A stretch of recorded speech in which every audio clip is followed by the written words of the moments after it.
The phone call came on a Tuesday morning in late October, the kind of gray, bone-cold morning where the sky sits low and heavy like a ceiling about to drop. I was standing in the kitchen of the apartment I could barely afford, stirring instant coffee with a plastic spoon, watching my 7-year-old daughter Lily draw horses on the back of an unpaid electric bill. The coffee was too weak and the apartment smelled like old carpet and yesterday's rain coming through a window that wouldn't seal properly. I had $14.62 in my checking account. I remember the exact number because I had checked it twice that morning, hoping somehow it had changed. It hadn't. My name is Clara Marsh, and at 34 years old, I was a woman standing on the edge of everything falling apart. I had spent the last 2 years rebuilding my life after a divorce that didn't just end a marriage. It ended the version of me I had spent a decade carefully constructing. The woman who had trusted completely, given everything, believed in the idea that if you were good enough, loyal enough, patient enough, the universe would reward you for it. I was wrong. But the phone call that Tuesday morning wasn't about my ex-husband or the divorce or the apartment with the leaking window. It was about my father. My father, Daniel Marsh, had died 11 days earlier, quietly, in the same small house in Clover Ridge, Kentucky, where I had grown up. Heart failure, the doctors said. Peaceful, they said. He was 67 years old, and he died alone because his only daughter had been too broke, too broken, and too ashamed to visit more than twice in 3 years. That is the truth I carry. It's heavy. It doesn't get lighter. The phone call was from my Uncle Roy, my father's younger brother, a man I had seen maybe 6 times in my entire life, a man who smelled like motor oil and spoke in short declarative sentences the way some men do when they've decided words are mostly a waste of time. He told me there was a will. He told me there would be a reading. He told me my father had left instructions. And then he said something that should have made me suspicious immediately but didn't, because I was still too numb, too grief-hollowed to hear the edges in his voice. He said, "There's nothing much to leave, Clara. Just the property and that old barn he never let anyone in." You know how he was. Stubborn old man. Probably nothing in there but rusted equipment and old feed sacks. Just a locked barn. That's what he said. What he didn't say, what he couldn't have known I would eventually find, would change not just my life, but the lives of everyone who had ever underestimated my father. And everyone who had quietly, deliberately, tried to make sure I never found out the truth. Stay with me. Because what was inside that barn was something no one in Clover Ridge was prepared for. And neither was I. If you've ever been told you're overreacting, when you knew in your bones something was wrong, this story is for you. If you've ever stood at the bottom of something, a divorce, a loss, a financial collapse, a moment where you looked around and couldn't find a single solid thing to hold on to, then you already know this woman's story before it begins. Because some stories aren't about extraordinary people doing extraordinary things. They're about ordinary people who refuse, just barely, just stubbornly by the skin of their teeth, to give up. This channel exists for those people. To understand what my father's locked barn meant, you first have to understand what my father meant to me. And to understand that, you have to go back to Clover Ridge, a town of roughly 4,000 people set into the rolling hill country of eastern Kentucky, where the tobacco fields had mostly given way to small cattle operations and auto repair shops and a Dollar General that everyone in town treated like a community center. My father, Daniel Marsh, was not a rich man. He was not an important man by any definition that the modern world uses. He drove a 1994 Ford pickup with a cracked dashboard until the day he died. He wore the same 3 flannel shirts in rotation from September through April. He cut his own hair badly. He made his own wine from wild muscadine grapes he picked along the tree line behind the property every September, and he gave it away in old mason jars to his neighbors whether they wanted it or not. He owned 42 acres on the eastern edge of Clover Ridge, land that had been in our family for 3 generations, land that his own father had nearly lost during the farm crisis of the 1980s and that my father had spent the better part of his adult life quietly, stubbornly paying back down to clear ownership. He had a small cattle operation, never more than 30 head, and a vegetable garden the size of a tennis court, and a workshop in the back corner of the property where he repaired small engines for extra money, charging far less than any professional shop would because that was just how he was. He was not a man who talked about his feelings. He was a man who showed up. When I was 9 years old and broke my arm falling out of the oak tree by the fence line, he drove 40 minutes each way to the hospital 3 times a week for follow-up appointments, every single time, without complaint, eating vending machine sandwiches in the waiting room because he'd never learned to pack himself a proper lunch. When I was 16 and my first boyfriend told me in front of his friends that I was too plain to date seriously, my father didn't say anything grand or comforting. He came home that evening with a pint of butter pecan ice cream, sat across the kitchen table from me, and just stayed there eating ice cream in companionable silence until I stopped crying. That was Daniel Marsh. He communicated in presence, in showing up, in doing the thing that needed doing without requiring an audience for it. But there was one thing about my father that I never fully understood when I was growing up, one habit, one behavior, that everyone in town found mildly eccentric, and that I had long ago filed under the general category of dad being dad. The barn. The old barn on the western edge of the property was a structure my grandfather had originally built in the 1950s, post and beam construction, rough cedar planking, a rusted tin roof that sang in the rain in a way that was almost musical. By the time I was a child, it was no longer used for livestock. The cattle had their own newer shelter closer to the pasture. The old barn just sat there at the end of a rutted track through the back field, padlocked with a heavy iron lock that I never once saw opened. I asked my father about it maybe a dozen times over the years. His answers were always variations on the same theme. Storage.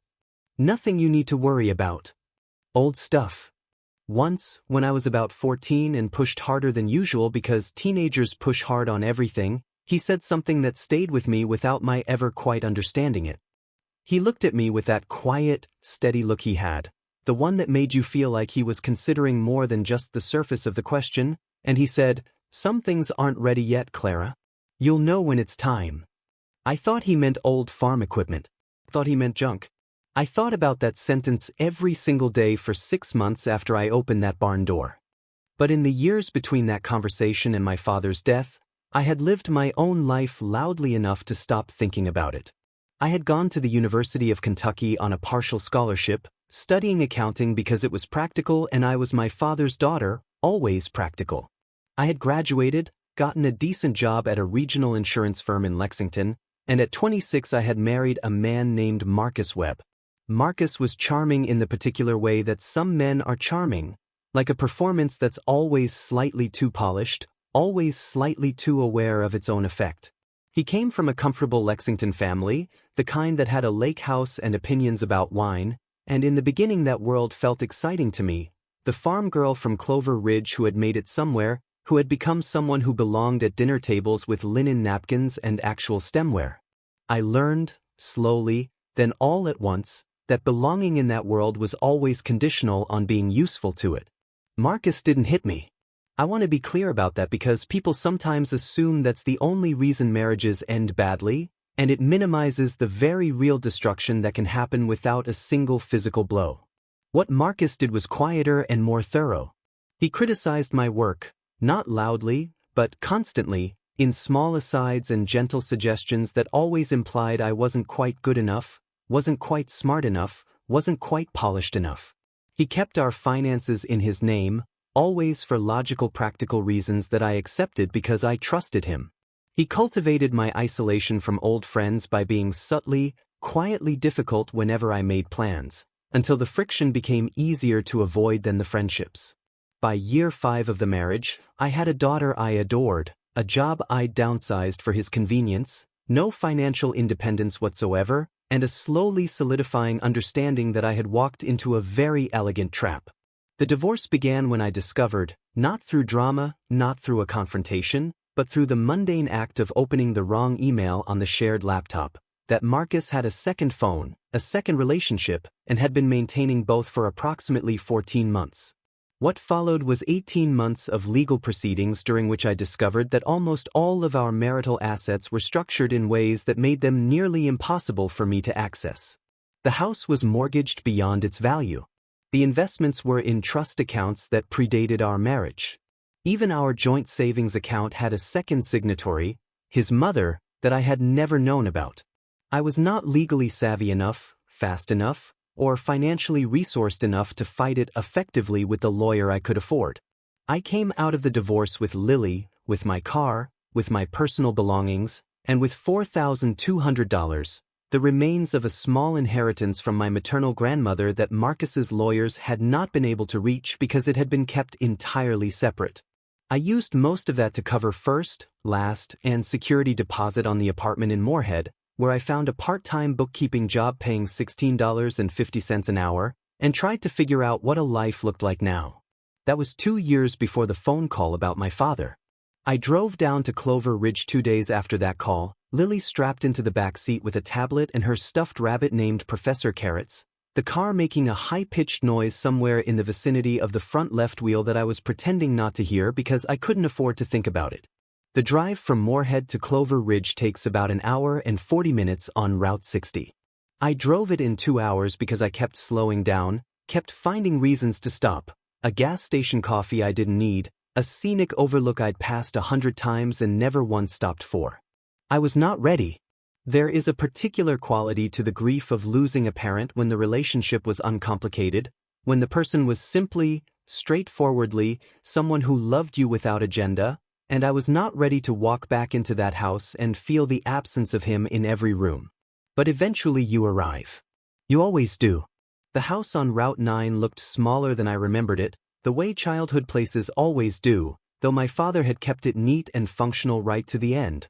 The porch boards replaced, the gutters clean, the small flower beds along the front walk still visible beneath the October frost, the last of the chrysanthemums holding their orange and yellow blooms against the cold with what seemed like personal determination. My Uncle Roy was already there when I arrived, sitting on the porch steps with a mug of coffee, wearing his permanent expression of mild impatience. His truck was parked in the drive alongside a car I didn't recognize. A newer model gray sedan that looked professionally cleaned in a way that felt out of place against my father's gravel drive. Inside was Roy's wife, Diane, who had never warmed to me for reasons I had never fully understood, and a man named Gerald Sutton, who introduced himself as the attorney handling my father's estate and who had the particular effect of a man who considered himself much busier and more important than any situation he currently found himself in. The will reading was brief and somewhat bewildering. My father had left the house and the bulk of the acreage, 38 of the 42 acres, to Roy, with a provision that it remain agricultural land for a minimum of 15 years. He had left his truck and his tools to a neighbor named Pete Calloway, who had worked with him on and off for years. He had left a small savings account, $3,800, to the Clover Ridge Community Food Pantry. And to me, he had left 4 acres on the western edge of the property. The 4 acres that contained the locked barn. I remember the quality of the silence in the room when Gerald Sutton read that part. Roy's jaw was doing something tight and controlled. Diane was looking at a point on the wall above my head. Gerald Sutton was already gathering his papers with the efficient movements of someone who planned to be somewhere else very shortly. I remember thinking, 4 acres of rough field and an old barn full of rusted equipment. My father, who had nothing, left me the one piece of the property that had nothing on it. It felt, in that moment, like a small sad joke, the kind of thing that would only seem meaningful to a grief-soaked mind looking for signals in ordinary things. "Can I have the key?" I asked. Roy reached into his shirt pocket and placed a small iron key on the table without looking at me. "Nothing much in there," he said. "I checked the outside. You'd probably want to just clear it out and sell the parcel. Property taxes alone will eat you up." He made a mistake saying that. Not the practical part, the taxes were real. But the tone, the certainty, the mild contempt dressed up as practical advice. It was the same tone Marcus had used for 8 years to make me feel like my instincts were unreliable, my perceptions melodramatic, my judgment fundamentally insufficient. I picked up the key and put it in my pocket. "I'll take a look myself," I said. That night I slept in my father's house, in my childhood bedroom, under the same quilt my grandmother had made from fabric scraps, with Lily curled against me smelling like apple shampoo, and the wind off the November hills working at the bedroom window, and the particular silence of a house that has recently lost its person.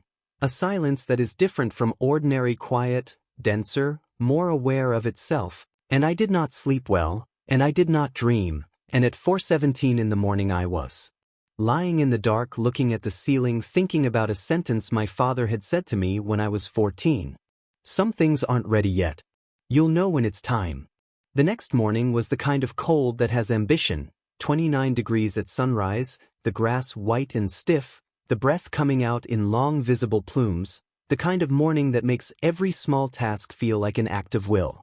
I left Lily inside with a bowl of cereal and the television and the key I had found to the internet router. My father, inexplicably, had decent satellite internet, and I pulled on my coat and my father's old canvas work jacket that was hanging by the back door, still smelling faintly of motor oil and the outside, and I walked down the rutted track through the back field toward the old barn. The track was maybe 300 yards from the house, bordered by overgrown wild rose canes that had gone red and thorny with the season, and the barn sat at the end of it like a patient thing, like something that had been waiting. The cedar planking had gone gray with age and weather, silvered and cracked in places, but the structure itself was solid. My grandfather had built for permanence, for the long years, the way people did when they expected to be somewhere their whole lives. The iron padlock was cold under my fingers. It was heavy, the real, old-fashioned kind, not the decorative type, but a serious working lock the size of my fist. The key turned hard, with resistance, the way locks do when they haven't been opened in a long time. Then it gave.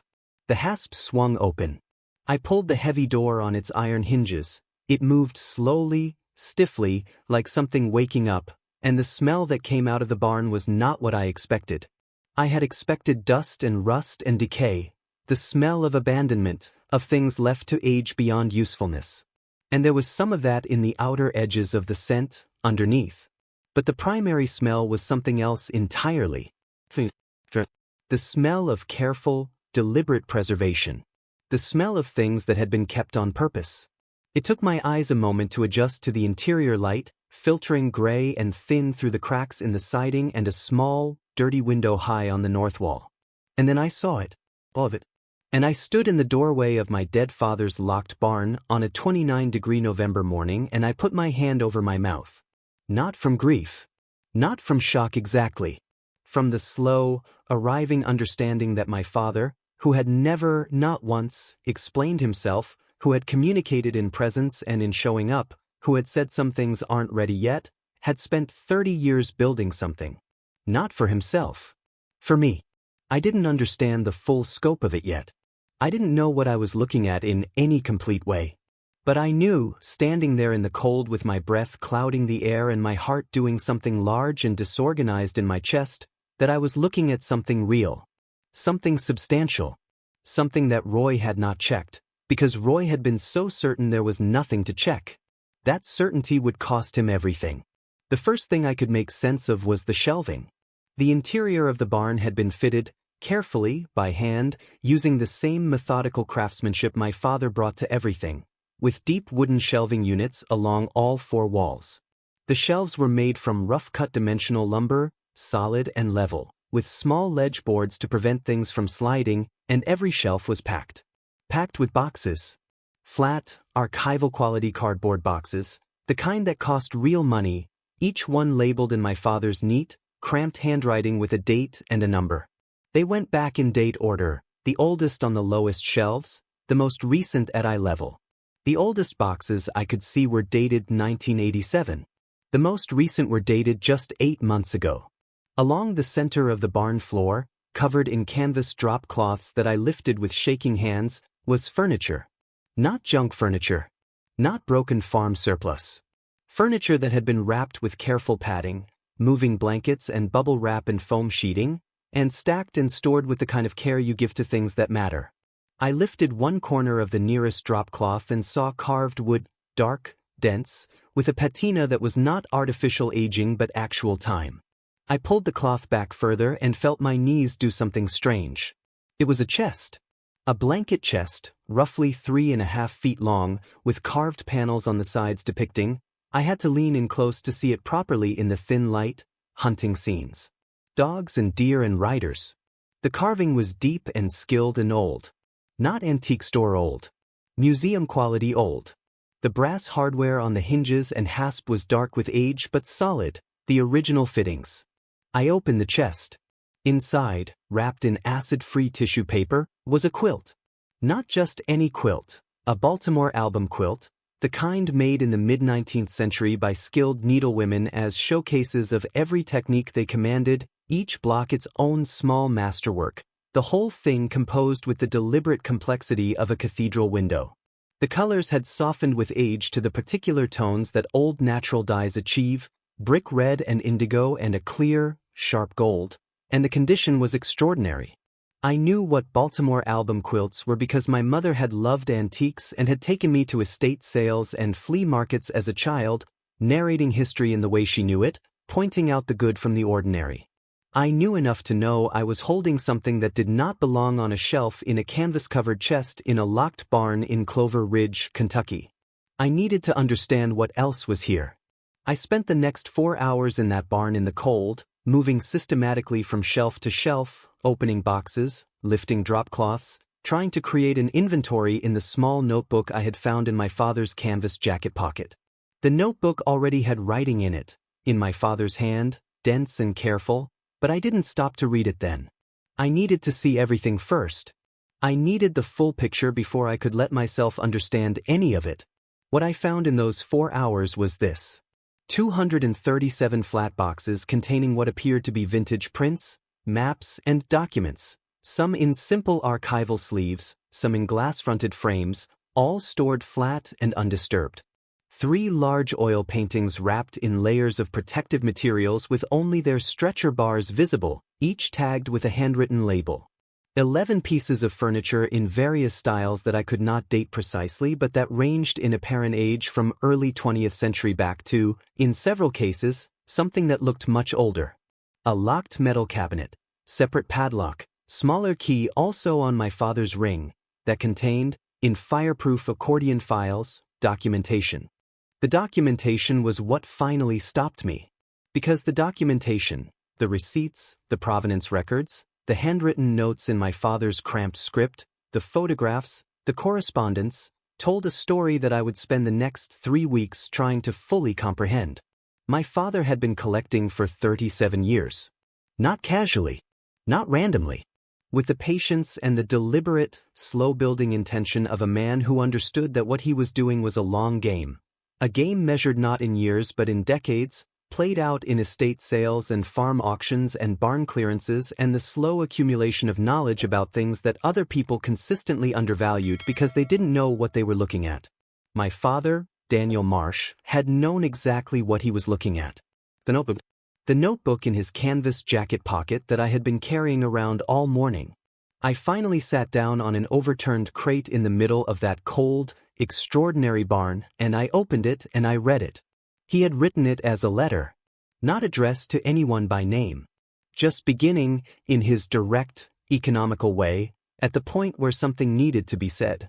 If you're reading this, you found the key. I always thought it would be you, Clara. Not because you're special, though you are, but because you never stopped asking about this place.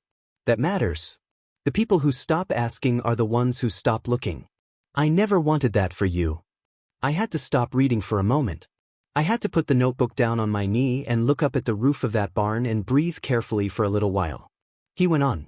He explained that it had started with his own father, my grandfather, a man I had never known who had died before I was born, who had a habit of buying up the contents of old farmhouses when families moved on, not from any sophisticated collecting instinct, but from a Depression-era inability to see anything of possible use left to decay. Among those accumulations had been a few pieces that my father, as a young man doing research he didn't quite know how to describe as research, had begun to understand were valuable. Not just monetary valuable. Historically important valuable. He had sold one piece, a tall case clock movement from the early 1800s, in 1989, to a dealer in Lexington, for $4,200. He had used the money to pay down a debt. And then he had started learning. Seriously, methodically, the way he did everything. He had driven to university libraries. He had corresponded with curators.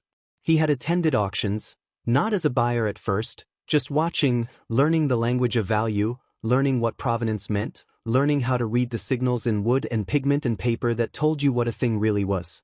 He had started acquiring again in 1991. Slowly, carefully, never more than he could afford to lose, because he never forgot that the farm came first, the land came first, the real foundational thing could not be gambled on enthusiasm. He had turned an inheritance of accumulated junk into something else entirely over the course of 3.5 decades. And he had never told anyone. Not because he was ashamed.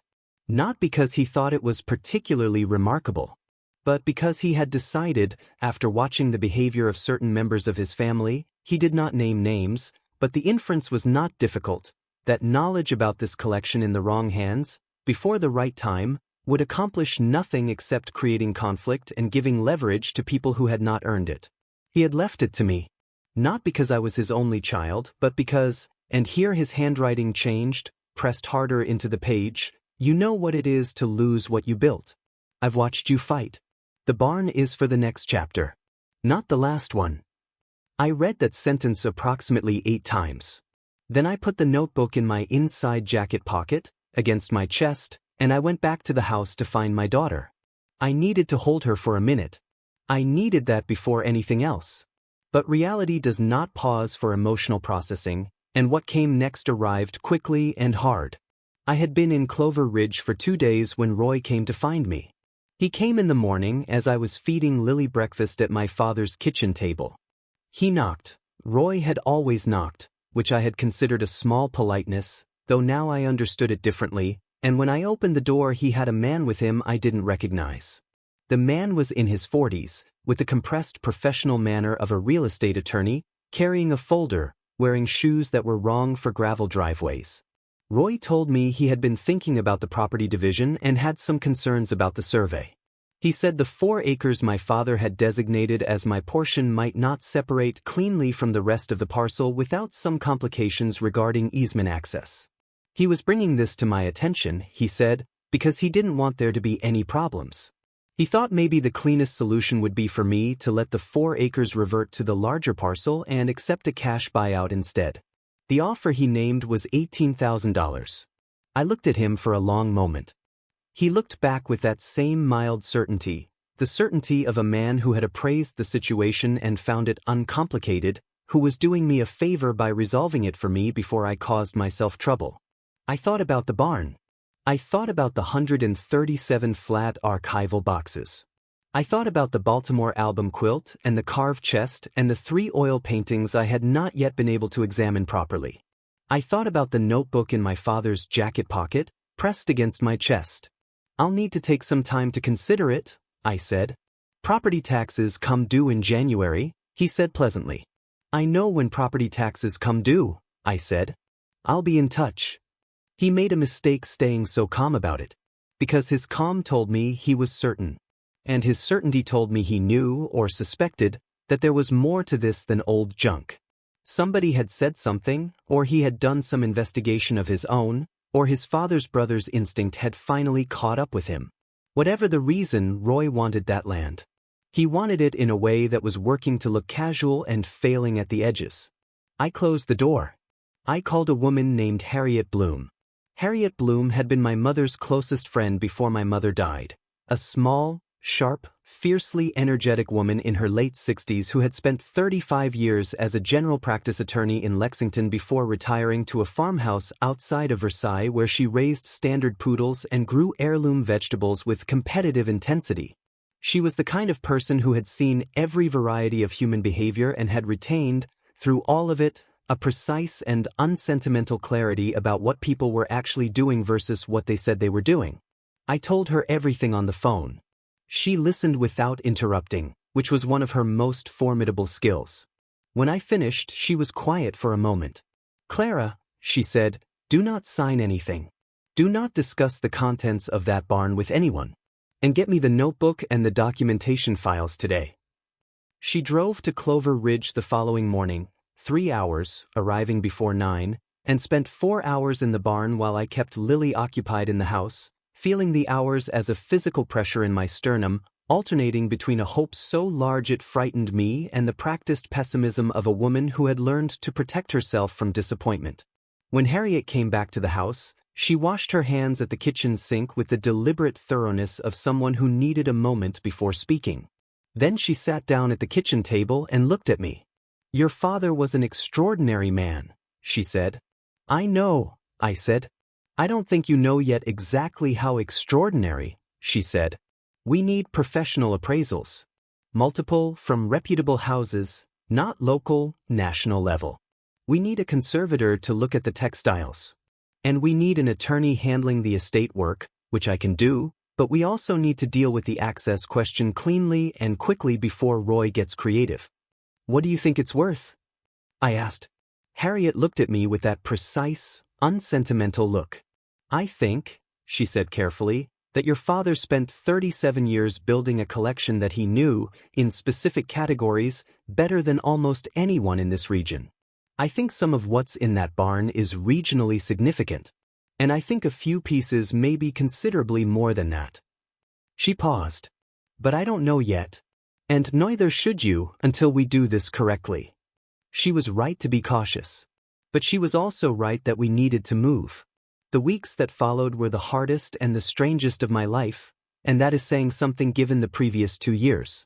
I was still technically living in Moorhead, still paying rent on an apartment I could barely afford, driving back and forth to Clover Ridge on the weekends with Lily while juggling my part-time bookkeeping work and trying to keep the ordinary machinery of single motherhood running. School pickups, grocery store runs on a carefully counted budget, the front left wheel noise that had graduated from a whisper to a protest. I was running on approximately 5 hours of sleep and approximately $12 in discretionary spending a week. Lily had a field trip permission slip that cost $22, and I spent 3 days figuring out how to cover it without missing the electric bill. I want to be specific about that. I want you to understand the actual, practical texture of what this period felt like, because it matters for what came next. Roy called twice. His attorney sent one letter, and Harriet handled it in a way that was, she told me, designed to signal capacity without tipping our hand. We were not scrambling. We were deliberate. We had time. We did not feel like we had time, but we were performing confidence with the precision of professionals. The appraisers Harriet contacted were based in Louisville and in Cincinnati. The first to respond was a woman named Dr. Anila Rajan from a firm called Heritage Documentation Associates in Cincinnati, tall, meticulous, with the particular intensity of someone who genuinely loved what she was about to look at and was disciplined enough not to show it prematurely. She drove down with an assistant on a gray November weekend, and they spent 2 full days in the barn. On the second evening, Dr. Rajan asked to speak to me privately. We sat in the kitchen, the same kitchen where I had had the will reading, where Roy had presented his offer, where Harriet had told me my father was extraordinary. There was a pattern to this kitchen, to the conversations it was hosting, and I was aware of it with the heightened, slightly unreal awareness of someone operating very close to the edge of what they can absorb. Dr. Rajan placed a yellow legal pad on the table. She had been making notes throughout the 2 days. I had not been allowed to see them, which was its own form of sustained anxiety, and now she turned the pad so I could see the top of the first page. There was a preliminary figure.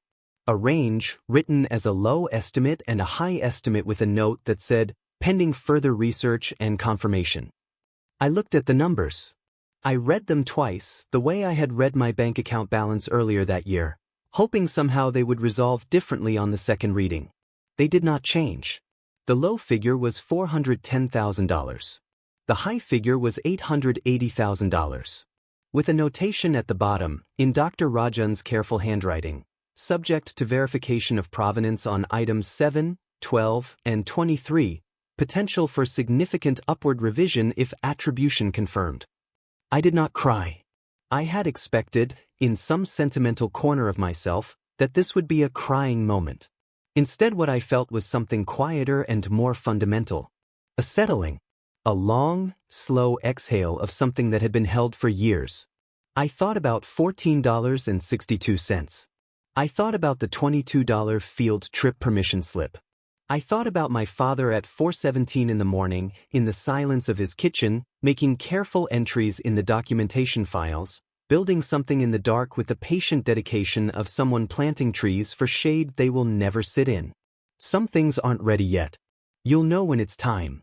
The 3 items Dr. Rajan had flagged for verification were the ones that extended the process by another 6 weeks. 6 weeks that were both hopeful and excruciating, 6 weeks during which Roy's attorney sent 2 more letters that Harriet deflected with increasing firmness, and during which I developed a stress-related eye twitch that I began to think of, with grim humor, as my body's opinion on the situation.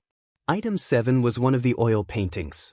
Under professional examination and with the protective wrapping removed, it revealed itself to be a landscape, rolling hills, late afternoon light, a farmstead in the middle ground, executed in a style that Dr. Rajan recognized immediately but would not confirm aloud until the testing was done. Testing, in this case, meant pigment analysis and canvas dating and, ultimately, a consultation with a specialist in 19th-century American regionalist painting from the Cincinnati Art Museum. Item 12 was the Baltimore album quilt.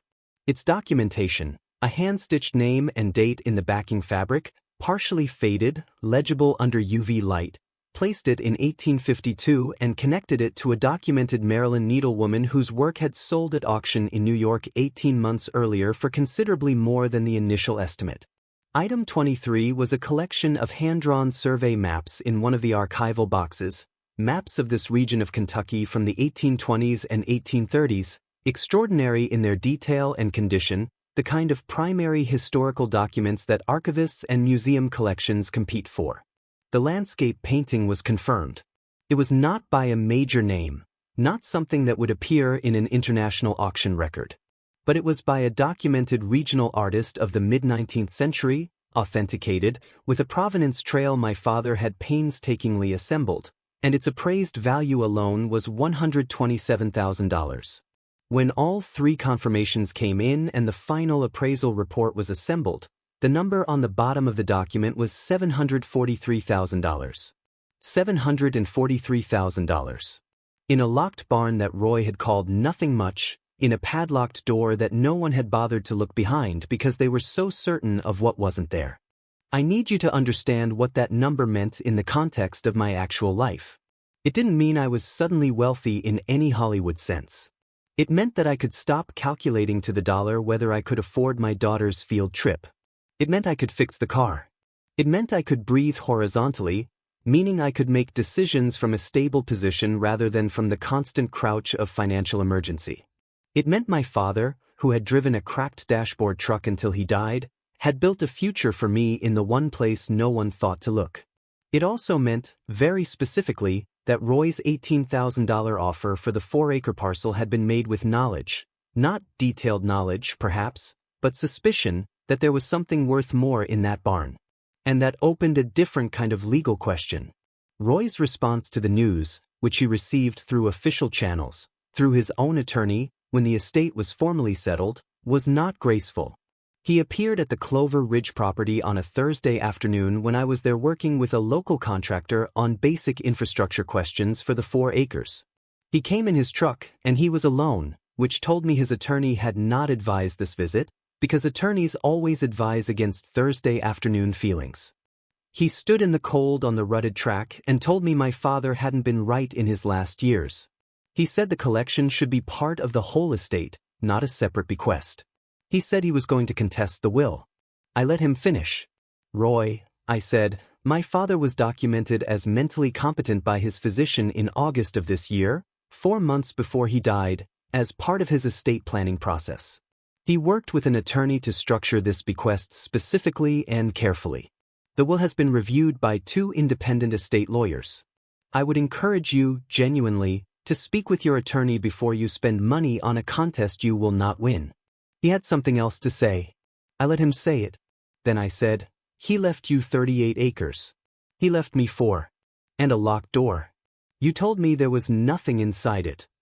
Roy looked at me for a long time. Something was happening behind his eyes that I recognized, the particular calculation of a man reassessing everything he thought he knew about a situation and finding the new numbers very different from the old ones. I didn't know, he said finally. I know you didn't, I said. And I meant it. I believed him, mostly. He had been so certain there was nothing there that he had never looked. That is its own particular form of blindness, and it cost him more than he knew how to calculate, and I found I didn't have the energy to be angry about it anymore. He didn't contest the will.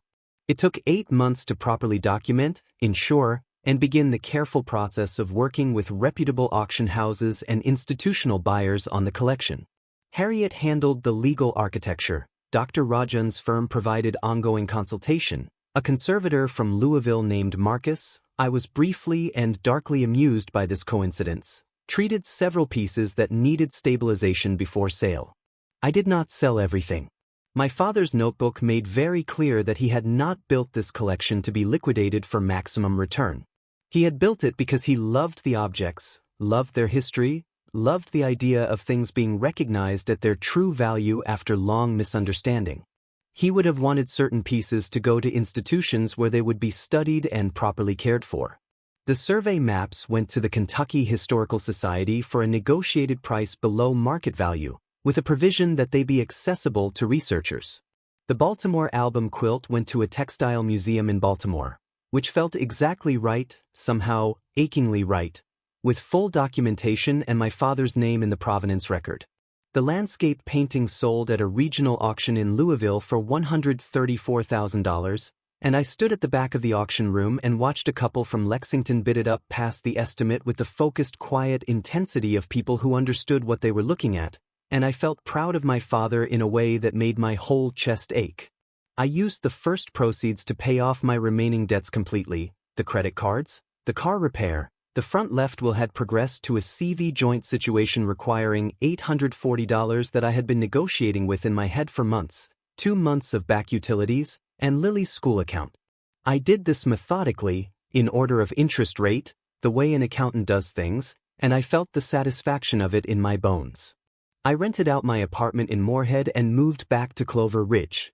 Not into my father's house, Roy had that, but into a small rented house on the edge of town, close enough to the property that I could walk to the barn in the mornings, which I did, often, even as it slowly emptied. Lily started 3rd grade at Clover Ridge Elementary and was immediately adopted by a girl named Ruby who had a pony named Crackers and an opinion about everything, and watching Lily navigate a new school with the particular resilience of children who have been through disruption and come out flexible on the other side was its own form of healing. I want to tell you about a morning in March, about 4 months after everything had begun to resolve. I drove out to the barn, by then mostly empty, the shelves bare, the great drop clothes shapes gone, the space large and clean and resonant with what it had held. The morning light came through the gaps in the cedar planking and fell across the concrete floor in long, parallel bars of gold and gray. It smelled like winter ending, like cold earth beginning its very slow rotation back toward warmth. I stood in the empty barn and I thought about my father standing in this same space, 30 years before, with the first pieces of what would become the collection, deciding something. Deciding to build in secret. Deciding to be patient. Deciding that the value of something was not determined by whether the people around you understood it. Deciding that some things are planted, not thrown away. That what looks like nothing from the outside can be everything on the inside, if you built it right and you waited long enough and you trusted the person you built it for. I had been thrown away. Or I had felt like it, by a marriage that reduced me, by a legal system that didn't protect me, by a financial situation that made me invisible, by the particular exhaustion of rebuilding from nothing when you're also raising a child and pretending to be fine. But my father had never thrown me away. He had planted something for me instead. In soil so private, so patient, so completely unlike the version of security the world usually advertises, that I had walked right past it for years without knowing it was there. I stood in the empty barn with the March light coming in and I cried, finally, fully, the cry I had been postponing since October, not from grief exactly, though grief was in it. From the overwhelming, complicated recognition of having been loved more carefully and more quietly and more durably than I had known how to receive. My father had known I would need a second chapter. He had spent 37 years writing the opening page of it. Lily asked me once, a few months after we settled in Clover Ridge, why Grandpa had locked the barn. She asked in the matter-of-fact way children ask about complicated things, directly, without the layers of implication that adults bring to everything. I thought about the answer for a moment. He was keeping something safe, I said, until it was time. She considered this with the seriousness she brings to things that interest her. Safe from what? From people who didn't understand what it was, I said. She thought about this for another moment. Like how Professor Carrots looks raggedy, she said, but he's actually very important. Exactly like that, I said. She seemed satisfied. I am still learning to be. A year after I opened that barn door, I registered a small business, a consultancy focused on estate documentation and historical object identification for rural families in this region of Kentucky. Not an auction house. Not a dealership. A service for people who had accumulated things over generations and had no framework for understanding what those things might be.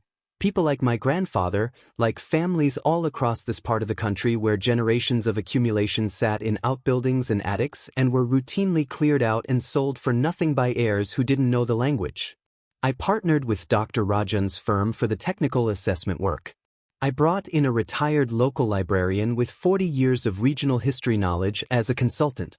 I named the business after the thing I kept coming back to, my father's own words, compressed to their essential meaning. I named it Planted. Not thrown away. Not left behind. Not nothing. Planted. Because that is what my father did, in a locked barn on 42 acres of eastern Kentucky hill country, over 37 years of patient, invisible, deliberate work. He planted something in the ground of my future and trusted that the time would come when I would know how to tend it. Starting over isn't the end. My father understood that before I did. He built the proof of it while I was still learning to believe it. Some things aren't ready yet. You'll know when it's time. I don't know. If this story moved something in you, if you've been the person standing at a door you didn't know how to open, or the person who has been told that what you were holding was nothing, drop one word in the comments. Just one. The word that describes where you are right now or where you've been. I read them. Every single one. And if you know someone who is in the middle of their locked barn moment, the part before the door opens when everything still looks like nothing, share this with them. Not because it will fix anything, but because sometimes the most important thing anyone can offer is the proof that the door does eventually open. Thank you for watching. Thank you for staying until the end. This channel exists because of people like you, people who believe that the most important stories aren't always the loudest ones. Neither was my father. And look what he built.